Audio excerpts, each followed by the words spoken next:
காணப்பட்ட வேத பகுதி.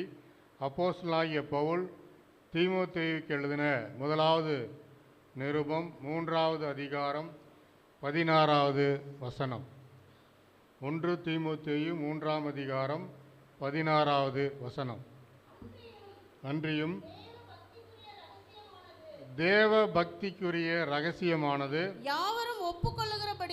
யாவரும் ஒப்புக்கொள்ளுகிறபடியே மகா மேன்மை உள்ளது. தேவன் மாம்சத்திலே வெளிப்பட்டார். ஆவியிலே நீதியுள்ளவர் என்று விளங்கப்பட்டார். தேவ தூதர்களால் காணப்பட்டார். பிரஜாதிகளிடத்திலே பிரசங்கிக்கப்பட்டார். உலகத்திலே விசுவாசிக்கப்பட்டார். மகிமையிலே ஏறெடுத்துக் கொள்ளப்பட்டார். அல்லேலூயா, அல்லேலூயா. பிரியமானவர்களே, அப்போஸ்தலனாகிய பவுல் தீமோத்தேயுவுக்கு நிறைய காரியங்களை அவர் வெளிப்படுத்தி கொண்டு வருகிற பொழுது, இந்த அதிகாரத்தில் பார்க்கிற பொழுது, ஒரு ஊழியத்திலே இருக்கக்கூடிய மனிதன், கண்காணிப்பை விரும்புகிற மனிதன், அவன் எப்படிப்பட்ட மனிதனாக இருக்க வேண்டும் என்றெல்லாம் இந்த முதலாவது வசனத்திலிருந்து நிறைய காரியங்களை அந்த பவுல் தீமோத்தேயுவுக்கு எழுதி கொண்டு வருகிறார். அப்படி எழுதி கொண்டு வருகிற பொழுது இந்த கடைசி வசனத்தில் ஒரே ஒரு வார்த்தையை மிகவும் குறிப்பிட்டு சொல்லுகிறார். அந்த வார்த்தை என்னவென்று பார்த்தால் தேவ பக்தி. அல்லேலூயா, காட்லினஸ். பிரியமானவர்களே, இன்றைக்கு அந்த தேவ பக்தி தான் என்ன காரியமாக இருக்குதுன்னு சொன்னால், நம்முடைய வாழ்க்கையில் இருக்கக்கூடிய மகா மேன்மையுள்ள ஒரு காரியம் என்று இங்கே பவுல் தீமோத்தேயுவுக்கு எழுதுகிறார். ஏனென்று சொன்னால், இன்றைய கடைசி நாட்களிலே வாழ்ந்து கொண்டிருக்கிற ஒவ்வொரு விசுவாச பிள்ளையும் அவருடைய வாழ்க்கையில் பக்தியாய் வாழ்வதற்கு ஏராளமான தடைக்கல்கள் இருக்கிறது. குடும்ப சூழ்நிலைகள், சமுதாய சூழ்நிலைகள், தனிப்பட்ட சூழ்நிலைகள் காணப்படுகிறது. அதனால தான் பார்த்தோம்னா இன்றைக்கு என்ன பண்ணுறாங்க, எப்படியாவது மனிதன், ஆவிக்குரிய மனிதன் பக்தியாய் கர்த்தருக்கேற்ற சித்தத்தை நிறைவேற்றி பரிசுத்தமுள்ளவனாய் பக்தியாய் வாழ்வதற்கு எல்லா விதமான தடைகளையும் இன்றைக்கு பிசாசானவன் உண்டு பண்ணி கொண்டிருக்கிறான். ஆனால் அப்படி பக்தியாய் வாழ்வது மாத்திரம்தான் நமக்கு கொடுக்கப்பட்ட அந்த மேன்மையான ஆசீர்வாதங்கள் என்பதை பவுல் இங்கே தீமோத்தேயுவுக்கு சொல்லிக் கொடுக்கிறார். அல்லேலூயா. இன்றைக்கு பார்த்தோம்னா பலவிதமான பக்தி இருக்குது. உலகத்தில் பார்த்தோம்னா பல்வேறு விதமான பக்திகள், சடங்காச்சாரங்கள், பாரம்பரியங்கள் இப்படி காணப்படுகிறது. ஆனால் இவையெல்லாம் பிரயோஜனமற்ற பக்தி, ஒன்றுக்கும் உபயோகப்படாத பக்தி. அதனால் ஒரு காரியமும் நம்முடைய வாழ்க்கையில் நடைபெற போவதும் இல்லை. அல்லேலூயா. பாருங்க, இந்த பகுதியில் நாம் பார்த்தோம்னா 1 தீமோத்தேயு 4ஆம் அதிகாரத்துக்கு வாங்க. 8ஆம் வசனத்தில் சொல்றாரு, சரீர முயற்சி அற்ப பிரயோஜனம் உள்ளது. தேவ பக்தியானது இந்த ஜீவனுக்கும் இதற்கு பின்வரும் ஜீவனுக்கும் வாக்குத்தத்தம் உள்ளதாகையால் எல்லாவற்றிலும் பிரயோஜனம் உள்ளது. ஆக பிரியமானவர்களே, எல்லாவற்றிலும் நம்முடைய வாழ்க்கைக்கு பிரயோஜனமாக இருக்கக்கூடிய, உபயோகமாக இருக்கக்கூடிய அந்த தேவ பக்தி தான் அது இந்த உலக வாழ்க்கையிலும் பரலோக வாழ்க்கையிலும் அந்த பக்தியை நாம் காப்பாற்றிக்கொள்ள வேண்டும் என்று இங்கே தீமோத்தேயு ஆலோசனை சொல்லுகிறார். இன்னுமாக தொடர்ந்து நாம் பார்த்தோம்னா தீத்துவுக்கு கூட எழுதுகிற பொழுது பிற்பகுதியில் பார்த்தங்க 2ஆம் அதிகாரம் தீத்து 2ஆம் அதிகாரம்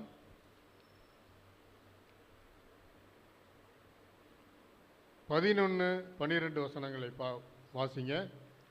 ஏனெனில் எல்லா மனுஷருக்கும் ரட்சிப்பை அளிக்கத்தக்க தேவ கிருபையானது பிரசன்னமாகி நாம் அவபக்தியையும் லௌகிக இச்சைகளையும் வெறுத்து தெளிந்த புத்தியும் நீதியும் தேவ பக்தியும் உள்ளவர்களாய் உலகத்தில் ஜீவனம் பண்ணணும். எப்படி ஜீவனம் பண்ணணுமா? நீதியும் தேவ பக்தி உள்ளவர்களாய் இந்த உலகத்தில் நாம் ஜீவனம் பண்ண வேண்டும் என்று பவுல் இங்கே தீத்துவுக்கு எழுதுகிறார். அல்லேலூயா. அதே போல இன்னுமாக நாம் பார்த்தோமானால் தீமோத்தேயுக்கு 6ஆம் அதிகாரம் 1 தீமோத்தேயு 6ஆம் அதிகாரம் 11வது வசனத்தில் விதமாக சொல்றாரு, நீயோ தேவனுடைய மனுஷனே இவைகளை விட்டோடி நீதியையும் தேவ பக்தியையும் விசுவாசத்தையும் அன்பையும் பொறுமையையும் சாந்த குணத்தையும் அடையும்படி நாடு. அதுல என்ன சொல்றாரு? தேவ பக்தி. இவைகளை விட்டு ஓடணும். முந்தின பகுதியில் சொல்றாரு, போதும் என்கிற மனம் இருக்கணும். உலகத்தில் நாம் இந்த உலகத்தில் கொண்டு வந்தது ஒன்றுமில்லை, கொண்டு போவது ஒன்றுமில்லை. உனக்கு தேவையான காரியங்களை ஆண்டவர் கொடுப்பார் என்று சொல்லி பண ஆசை எல்லா தீமைக்கும் வேறாய் இருக்கிறது. இதையெல்லாம் நீ என்ன செய்யணும்? விட்டு ஓடி தேவ பக்தியுள்ள மனிதனாய் வாழ வேண்டும் என்று இங்கே பவுல் தீமோத்தேயுவுக்கு ஆலோசனையாக சொல்லுகிறதை பார்க்கிறோம்.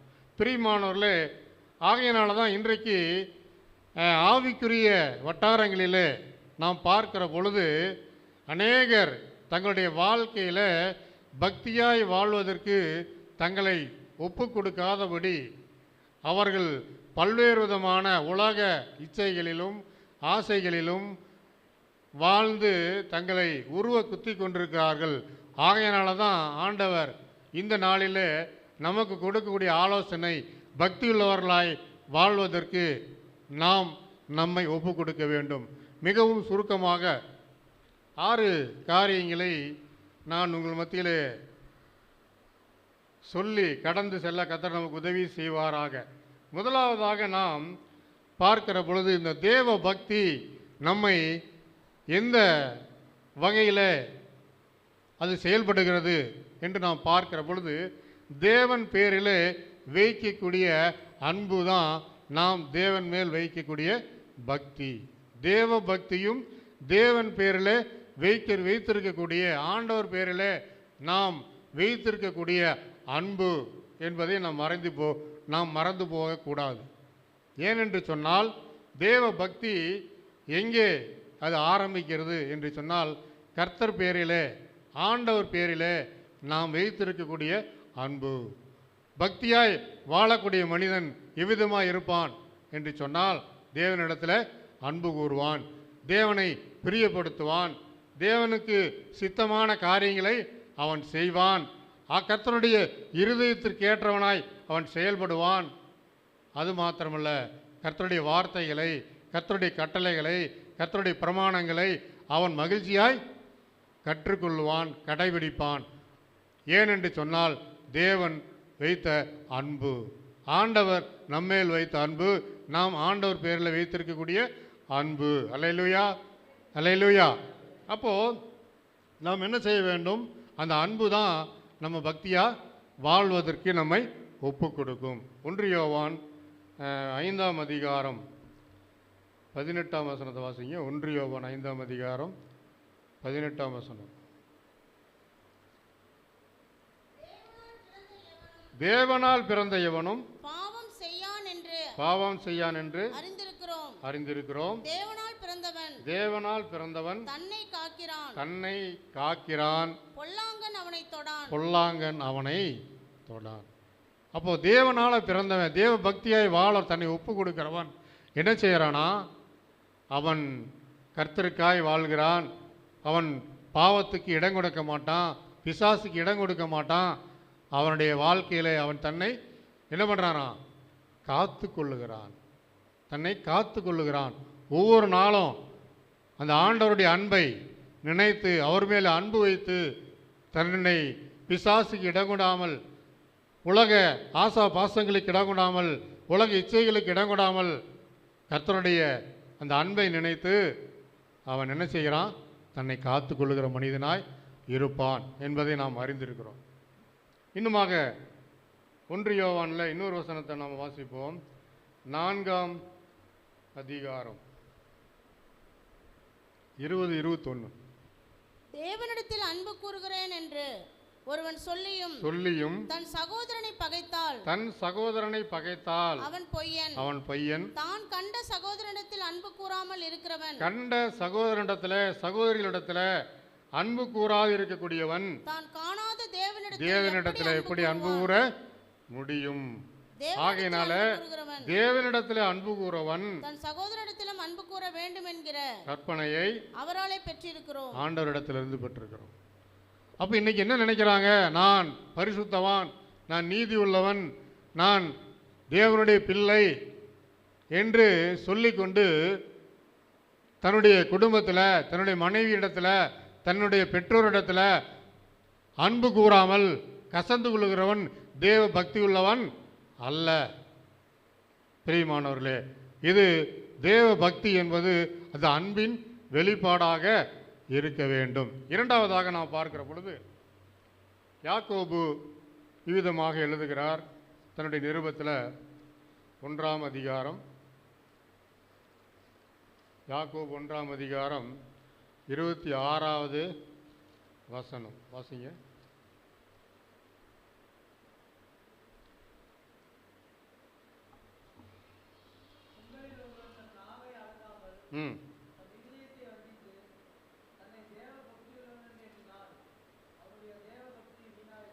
இங்கே பாருங்கள், யாக்கோபு அப்போஸ்தலனாகிய யாக்கோபு பார்த்தீங்க மிகவும் அழகாக அந்த வசனத்தை எழுதுகிறார். அவன் தேவன் பக்தி உள்ளவன் என்று நினைத்து கொண்டிருக்கிறான். தேவ பக்தி உள்ளவன், நான் ரட்சிக்கப்பட்டவன், ரட்சிக்கப்பட்டவள், பரிசுத்தவான் என்று அவன் என்ன செய்கிறாங்க? நினைத்து கொண்டிருக்காங்க. ஆனால் இங்கே சொல்கிறாரு, நினைத்து தன்னுடைய நாவை அடக்காமல் பேசிக்கொண்டிருந்தால், இருதயத்தில் வஞ்சனை வைத்து கொண்டு பேசிக்கொண்டிருந்தால் அவருடைய தேவபக்தி யூஸ்லெஸ். என்னது? வீண் என்று இங்கே சொல்லுகிறதை நாம் படிக்கிறோம். அப்போ தேவபக்தி உள்ள மனிதன் எப்படி தன்னுடைய வார்த்தையை பேச வேண்டும்? தேவபக்தி உள்ள மனிதன், தேவபக்தி உள்ள மனுஷி எப்படி இருக்க வேண்டும்? தன்னுடைய நாவை அடக்க வேண்டும். இன்னுமாக யாக்கோபு எழுதுகிறார், வாசிங்க 3ஆம் அதிகாரத்துக்கு வாங்க. 3ஆம் அதிகாரம் 8ஆம் வசனம். ஒரு மனுஷனாலும் கூடாது, அடங்காதது, பொல்லாங்குள்ளது, சாவுக்கேதுவான, விஷம் நிறைந்ததுமாய் இருக்கிறது. விஷம் நிறைந்ததாய். ஆக பிரியமானவர்களே, நம்முடைய தேவ பக்தி எப்படி இருக்கிறது என்பதை நாம் ஆராய்ந்து பார்க்க வேண்டும், சிந்தித்து பார்க்க வேண்டும். நீதிமொழிகளில் சொல்கிறாரு சாலமோன் ஞானி 21ஆம் அதிகாரம் 23வது வசனம். தன் நாவையும் காக்கிறவன் தன் ஆத்துமாவை இடுக்கண்களுக்கு விலக்கி காக்கிறான்.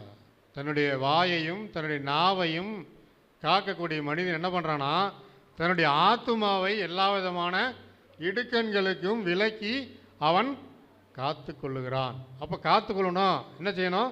ஆத்துமா அது வாழ வேண்டும், ஆத்துமா தேவனுடைய சமூகத்தில் சேர வேண்டும் என்று சொன்னால் நாம் என்ன செய்யணும்? நாவை காத்து கொள்ள வேண்டும். ஆண்டவராகிய இயேசு கிறிஸ்து சொல்கிறாரு தன்னுடைய சுவிசேஷங்களில் மிகவும் ஒரு அருமையான ஒரு வார்த்தை, மிகவும் நாம் சிந்தித்து பார்க்கக்கூடிய ஒரு வார்த்தை.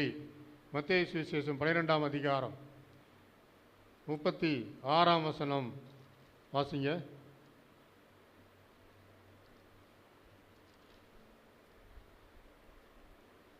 மத்தேயு 12:36.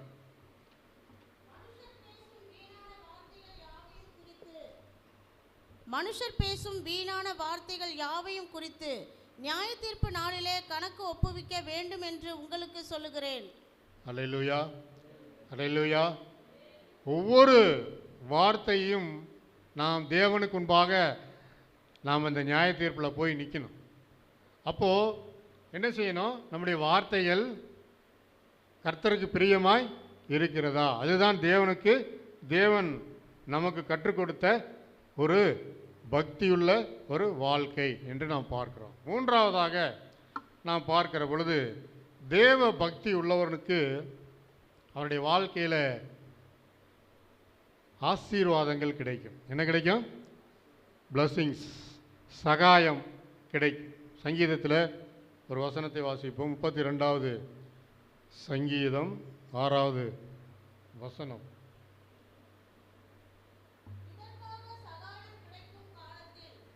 இதற்காக சகாயம் கிடைக்கும் காலத்தில் பக்தியுள்ளவன் எவனும் உம்மை நோக்கி விண்ணப்பம் செய்வான். அப்பொழுது மிகுந்த ஜலப்பிரவாகம் வந்தாலும் அது அவனை அணுகாது. பக்தியுள்ளவன் ஆண்டவருடைய சமூகத்தில் கர்த்தரை நோக்கி விண்ணப்பம் செய்வான். அவனுடைய வாழ்க்கையில் எப்படிப்பட்ட சூழ்நிலை இருந்தாலும், ஜலப்பிரகாரம் வந்தாலும், வெள்ளம் வந்தாலும், சோதனைகள் வந்தாலும், அந்த பக்தியுள்ள அந்த மனிதனை கர்த்தர் பாதுகாத்து கொள்வார். இன்னும் அவருடைய சரித்திரம் நமக்கு தெரியும். தன்னுடைய காலத்தில் இருந்தவர்களுக்குள்ளே நோவாவுக்கு கர்த்தருடைய கண்களிலே என்ன கிடைத்ததான்? கிருபை கிடைத்தது. அவன் நீதிமானாயிருந்தான், உத்தமனாயிருந்தான். ஆண்டவர் மிகப்பெரிய அந்த ஜலப்பிரிய ஆழத்தினுடைய அழிவிலிருந்து ஆண்டவர் அவனை காப்பாற்றினார். அவனுடைய குடும்பத்தை தெரிந்தெடுத்து மீட்டெடுத்தார் என்று நாம் படிக்கிறோம். பிரியமானவர்களே, இங்கே நாம் கற்றுக்கொள்ளக்கூடிய காரியம் என்ன? ஆண்டவருக்காய் நாம் வாழுகிற பொழுது ஆண்டவர் நமக்காய் அவர் யுத்தம் செய்கிறவராய் இருக்கிறார். அல்லேலூயா. நான்காவதாக நாம் பார்க்கிற பொழுது தேவ பக்தி உள்ள மனிதன் அவன் பக்தியாய் வாழ்கிற பொழுது அவனை கர்த்தர் அபிஷேகம் செய்து அவனை நடத்துவார். அல்லேலூயா. அப்போஸ்தலர் நடவடிக்கைகளுக்கு நேராக நாம் கடந்து வருவோம். இங்கே ஒரு அருமையான ஒரு மனிதன். அவர் அப்போஸ்தலர் நடவடிக்கைகள் 10வது அதிகாரம் 1-2 வசனங்களிலே நாம் வாசிப்போம். இத்தாலியா பட்டாளம் எண்ணப்பட்ட பட்டாளத்திலே 100க்கு அதிபதியாகிய கொர்நேலியு என்னும் மனிதன் அங்கே இருக்கிறார். செசரியா பட்டணத்திலே இருந்தான். அவன் தேவ பக்தி உள்ளவன். அவன் எப்படிப்பட்டவனாக இருந்தான் என்று சொன்னால், தேவ பக்தி உள்ளவனாய் இருந்தான். தன் வீட்டார் அனைவரோடும் தேவனுக்கு பயந்தவனுமாய் இருந்து ஜனங்களுக்கு மிகுந்த தர்மங்களை செய்து எப்பொழுதும் தேவனை நோக்கி ஜெபம் பண்ணி கொண்டிருந்தான். இந்த கொர்நேலியு அவன் எப்படிப்பட்ட மனிதன்?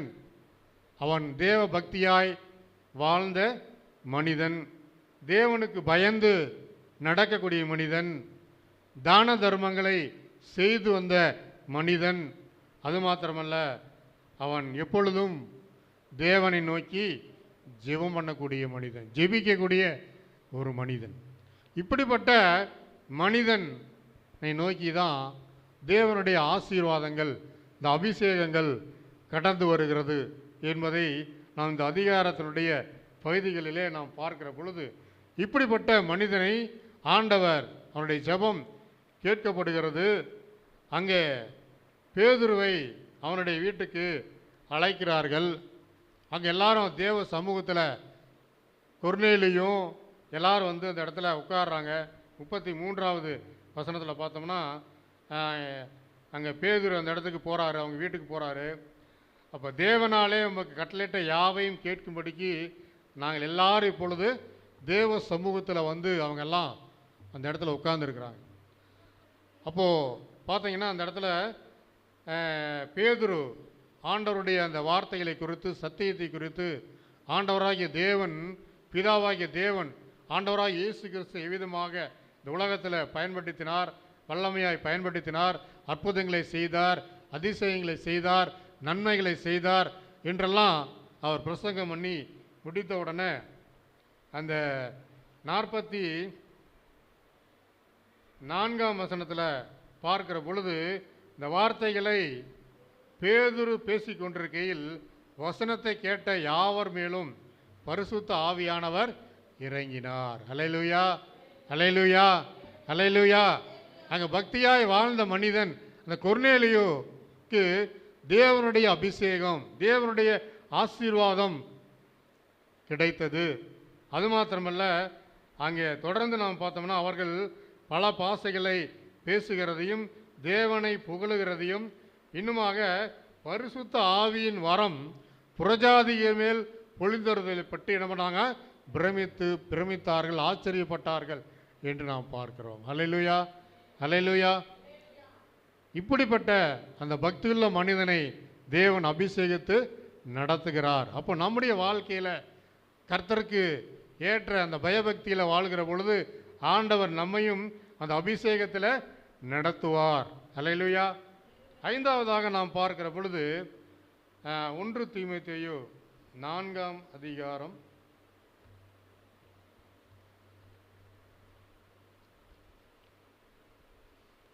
7வது வசனத்தை வாசிப்போம். சீர்கேடும் கிழவிகள் பேச்சுமாய் இருக்கிற கட்டுக்கதைகளுக்கு விலகி தேவ பக்திக்கு ஏதுவாக முயற்சி பண்ணு. தேவ பக்திக்கு ஏதுவாக முயற்சி பண்ணு. என்ன பண்ணணுமா? தேவ பக்தியாய் வாழ்வதற்கு நாம் என்ன செய்யணும்? முயற்சி எடுக்கணும். எந்த ஒரு முயற்சியுமே எடுக்காம இந்த உலகத்தில் எதுவுமே நடக்காது. என்ன வேணாது? எதுவுமே நடக்காது.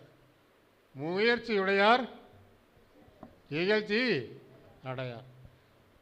உலக பிரகாரமான காரியமாக இருந்தாலும் சரி, ஆவிக்குரிய காரியமாக இருந்தாலும் சரி, இந்த உலகத்தில் வாழ்ந்து கொண்டிருக்கிற நாம் ஒவ்வொரு நாளும் ஒவ்வொரு முயற்சியை நாம் செய்து கொண்டு வருகிறோம், செய்து கொண்டு வருகிறோம். உலக பிரகாரமான முயற்சியை குறித்து சொல்கிறார் பிரசங்கி. வாசிங்க 2ஆம் அதிகாரம்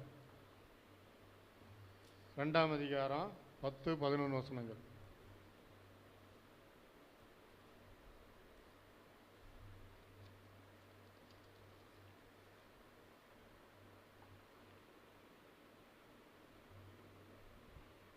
ரெண்டாம் அதிகாரம் 10-11 வசனங்கள். ஒன்றையும் நான் அவைகளுக்கு தடை பண்ணவில்லை. என் இருதயத்திற்கு ஒரு சந்தோஷத்தையும் நான் வேண்டாம் என்று விளக்கவில்லை. நான் செய்த முயற்சிகளில் எல்லாம் என் மனம் மகிழ்ச்சி கொண்டிருந்தது. இதுவே என் பிரயாசங்கள் எல்லாவற்றினாலும் எனக்கு வந்த பலன். என் கைகள் செய்த சகல வேலைகளையும் நான் பட்ட எல்லா பிரயாசத்தையும் கண்ணோக்கி பார்த்தேன். இதோ எல்லாம் மாயையும் மனதுக்கு சஞ்சலமுமாய் இருந்தது. சூரியனுக்கு கீழே பலன் ஒன்றுமில்லை. இங்கே பார்த்தேன்னா என்ன சொல்கிறாருன்னா, நான் செய்த முயற்சிகள் எல்லாம் ரொம்ப சந்தோஷமாக எல்லா விதமான முயற்சிகள் செய்தேன், எல்லா விதமான நன்மைகளை பெற்றுக்கொண்டேன். பிரயாசங்கள் எல்லாம் ஒவ்வொரு பிரயாசத்துக்கும் எனக்கு நல்ல பலன் கிடைத்தது. எல்லாத்தையும் நான் பார்த்தேன். எல்லாம் எப்படிப்பட்டதாக இருக்குது? மாயையாக இருக்கிறது, மனதுக்கு வேதனையாக இருக்கிறது. அது பலன், அதனுடைய பலன் நத்திங், ஒன்றும் இல்லை என்று இங்கே சொல்கிறார். அப்போது உலக பிரகாரமாய் செய்யக்கூடிய எல்லா முயற்சியையும் இந்த ஞானி செய்த பொழுது கடைசியாக அவையெல்லாம் பார்த்து கடைசியாக சொல்கிறார், அவைகள் ஒன்றுமில்லை. இன்னுமாக அதே மாதிரி சரீர முயற்சி என்ன எப்படிப்பட்டதாக இருக்குதான்? அது பிரயோஜனமற்றதாய் இருக்கிறது என்று பவுல் தீமோத்தேயுக்கு சொல்கிறாரு. 1 தீமோத்தேயு 4ஆம் அதிகாரத்தில் நாம் ஏற்கனவே வாசித்தோன்னு நினைக்கிறேன். 4ஆம் அதிகாரம் 8ஆம் வசனத்தில் சரீர முயற்சி அற்ப பிரயோஜனம் உள்ளது, அதனால் ஒரு பிரயோஜனமும் இல்லை. அதே போல் யாக்கோபு எழுதுகிற பொழுது யாக்கோபு 2ஆம் அதிகாரம் 21-22 வசனங்களை வாசிங்க.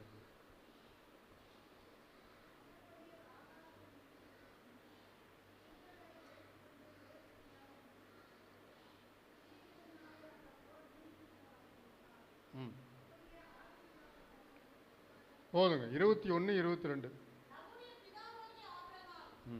குமாரன் ஈசாக்கை பலிபீடத்தின் மேல் செலுத்தின போது கிரியைகளினாலே அல்லவோ நீதிமான் ஆக்கப்பட்டான். 22 வாசிங்க. விசுவாசம் அவனுடைய கிரியைகளோட கூட முயற்சி செய்து கிரியைகளினாலே விசுவாசம் பூரணப்பட்டது என்று காண்கிறாயே. இங்கே நம்ம பார்க்குறோம், ஆபிரகாமை குறித்து இங்கே எழுதுகிறார். அவர் கிரியைகளினாலே, அதாவது தேவன் மேல் வைத்திருக்கக்கூடிய அன்பு, உலகத்தில் இருக்கக்கூடிய மகனை காட்டிலும் ஆண்டவர் பேர் வைத்திருக்கக்கூடிய அன்பு அதிகமாக இருந்தது. அப்போது ஆண்டவர் கேட்டார், எனக்காக இந்த ஈசாக்கை நீ பலியிட ஒப்பு கொடுப்பாயா என்று கேட்ட பொழுது அதை ஒப்பு கொடுப்பதற்கு முன் வந்தார். அது கிரியினாலே அவர் நீதிமானாக்கப்பட்டார் என்று இந்த வசனத்தில் நாம் படிக்கிறோம். இதில் நாம் கற்றுக்கொள்ளக்கூடிய காரியம் என்னன்னா, அவருடைய விசுவாசத்தில் இருக்கக்கூடிய ஒரு முயற்சி, விசுவாசத்தில் இருக்கக்கூடிய ஒரு முயற்சி, அந்த முயற்சியில் அவர் வெற்றி கண்டார். ஆனால் அதை விட இங்கே எல்லாவற்றுக்கும் மேலாக நம்முடைய வாழ்க்கையில் நாம் என்ன செய்ய வேண்டும்? தேவ பக்திக்கு ஏற்ற முயற்சியை நாம் செய்ய வேண்டும் என்று நாம் படிக்கிறோம். அல்லேலூயா. அதை தான் நாம் பார்த்தோம்னா தீமோத்தேயுவில் நாம் படித்தோம். இந்த வசனங்கள் தேவ பக்திக்கு ஏதுவாக நாம் முயற்சி செய்ய வேண்டும் என்று நாம் படிக்கிறோம். அடுத்தபடியாக நாம் பார்க்கிற பொழுது தேவ பக்தி நம்மை அவருடைய பரிசுத்தமுள்ள வாழ்க்கைக்கு நேராக நம்மை நடத்தி கொண்டு போகிறது என்று நாம் பார்க்கிறோம். 2 பேதுரு 3வது அதிகாரம் 10, 11 வசனங்களை வாசிப்போம்.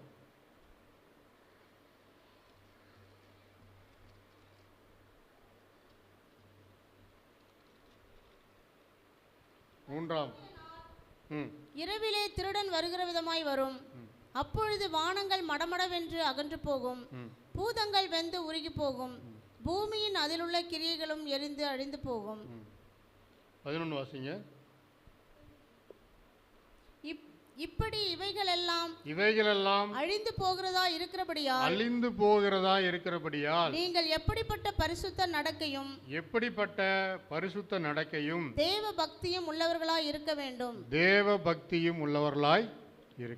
அதாவது இந்த உலகத்தில் ஒரு நாள் எல்லாம் அழிந்து போகும். ஆனால் இவைகளை காட்டி இப்படியெல்லாம் இந்த உலகத்தில் இருக்கக்கூடிய எல்லா கிரியைகள், பூமியும் எல்லாம் நிறைவும் ஒளிந்து போகும். இதெல்லாம் நீங்கள் அழிந்து போகக்கூடியதாய் இருக்கிறபடினால நீங்கள் எப்படிப்பட்ட தேவ பக்தி உள்ளவர்களாய் நடக்க வேண்டும், பரிசுத்தமுள்ள நடக்கவுள்ளவர்களாய் நடக்க வேண்டும் என்று பேதுரு நமக்கு ஆலோசனை சொல்லுகிறார். அப்போ பரிசுத்தமுள்ள வாழ்க்கை தான் தேவ பக்தியுள்ள வாழ்க்கை.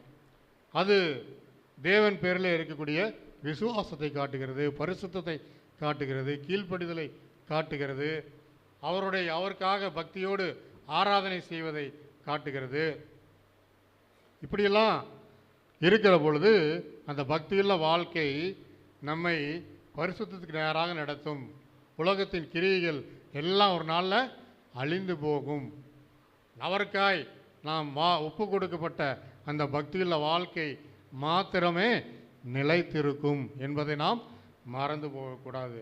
ஆக பிரியமானவர்களே, கடைசியாக நாம் இந்த இடத்துல நாம் பார்க்கிற பொழுது 2 தீமோத்தேயுவில் ஒரு வசனத்தை அருமையாக இந்த இடத்துல எழுதுகிறார்.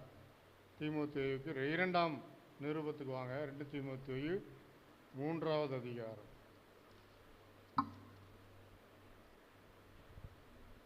5வது வசனம். தேவ பக்தியின் வேஷத்தை தரித்து அதன் பெலனை மறுதலிக்கிறவர்களாகவும் இருப்பார்கள். இப்படிப்பட்டவர்களை விட்டு நீ விலகு. அதான் தீமோத்தேயு கடைசி நாட்களில் அந்த வசனங்களில் பார்க்குற பொழுது எப்படிலாம் மனுஷர் இருக்கிறாங்க அப்படின்னு சொல்லிட்டு அந்த 1வது வசனத்திலிருந்து சொல்கிறார்.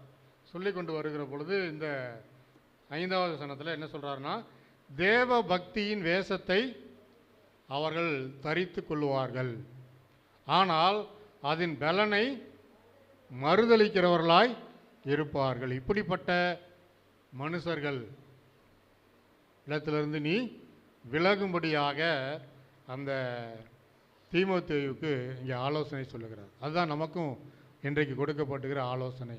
நம்முடைய வாழ்க்கையில் கடைசி நாட்களில் வாழ்ந்து கொண்டிருக்கிற நாம் இந்த 2 தீமோத்தேயு 3ஆம் அதிகாரத்தில் பார்த்தீங்கன்னா நிறைய காரியங்களை சொல்கிறார்.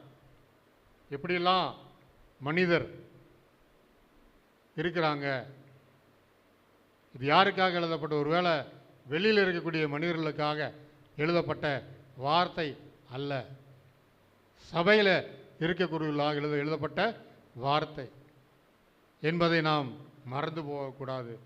ஆக பிரியமானவர்களே, இந்த நாளில் நாம் தேவ பக்திக்கு ஏதுவாக நம்முடைய வாழ்க்கையில் நாம் முயற்சி எடுக்கிறோமா என்பதை இந்த நாளில் சிந்தித்து பார்ப்போம், ஆராய்ந்து பார்ப்போம். அவருடைய சமூகத்தில் வந்து இருக்கக்கூடிய நாம் கண்களை மூடுவோம்.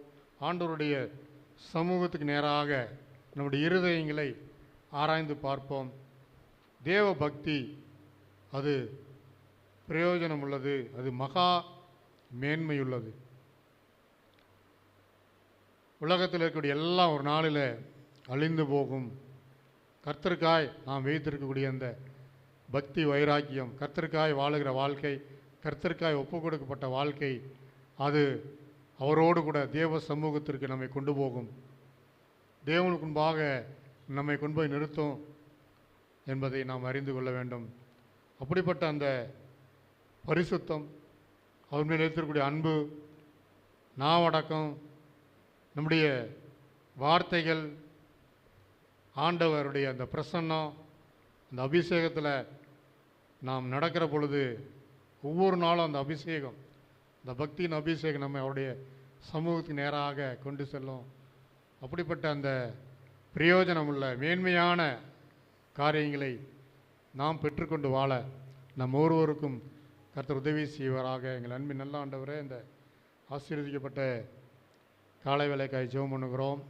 இந்த நாளிலும் ஆண்டவரே, நீர் அப்பா எங்களுக்கு கொடுக்கப்பட்ட இந்த ஆலோசனையின்படி எங்களுடைய வாழ்க்கையில் நாங்கள் தேவ பக்திக்கு ஏதுவாக எங்களுடைய முயற்சிகளை நாங்கள் எடுக்கிறோமா, அல்லது அந்த முயற்சி எந்த ஒரு முயற்சியும் எடுக்காமல் தேவ பக்தியாய் வாழ்வதற்கு, உமக்கு பிரியமாய் வாழ்வதற்கு, உம்முடைய நாமத்துக்கு மகிமையாய் வாழ்வதற்கு ஆண்டவர் நாங்கள் எந்தவித முயற்சியும் எடுக்காமல் அதை விட்டு, அதை ஒழித்து, பிசாசுக்கு இடம் கொடுத்து, சோதனைகளுக்கு இடம் கொடுத்து எங்களுடைய வாழ்க்கையில் ஆண்டவருடைய சமூகத்தை உம்முடைய சித்தம் செய்யாதபடி வாழ நாங்கள் இருக்கிறோமா என்பது இந்த நாளில் நாங்கள் எங்களை ஆராய்ந்து பார்க்க, எங்களை தகுதிப்படுத்தி கொள்ள, எங்களை பரிசுத்தப்படுத்திக் கொள்ள, இந்த ஒரே ஒரு வாழ்க்கையை உமக்காய் வாழ நாங்கள் அர்ப்பணிக்க இருக்கக்கூடிய எல்லா தடைகள் எதுவாக இருந்தாலும் ஆண்டவரே, நாங்கள் அந்த தடைகளெல்லாம் நீக்கி போட்டு நாங்களுடைய முயற்சி மேற்கொண்டு அந்த முயற்சியை நீர் கனப்படுத்துகிறீர், அந்த முயற்சியை நீர் ஆண்டவர் அங்கீகரிக்கிறீர், அந்த முயற்சியை நீர் ஆண்டவரை கனப்படுத்துகிறீர், அவைகளை மேற்கொள்ள நீர் எங்களுக்கு உதவி செய்கிற தேவனாய் இருக்கிறீர். எங்களுக்காக பிதாவினிடத்தில் பரிந்து பேசுகிற பிரதான ஆசாரியராய் இருக்கிறீர் என்பதை நாங்கள் மறந்து போகாமல் ஆண்டவரே, நாங்கள் எங்களை ஒப்பு கொடுத்து வாழ எங்கள் ஒவ்வொருவருக்கும் இந்த நாளில் கர்த்தருடைய வார்த்தையை கேட்டங்களை எங்கள் ஒவ்வொருவருக்கும் அப்படிப்பட்ட ஆசீர்வாதங்களை, இரக்கங்களை, கிருபைகளை, நன்மைகளை தந்து நீர் ஆசீர்வதிப்பீராக. சகல துதிகன மகிமையாவையும் நாங்கள் உமக்கே ஏறெடுக்கிறோம். இயேசுவின் மூலம் வேண்டிக் கொள்கிறோம் எங்கள் நல்ல பிதாவே, ஆமென்.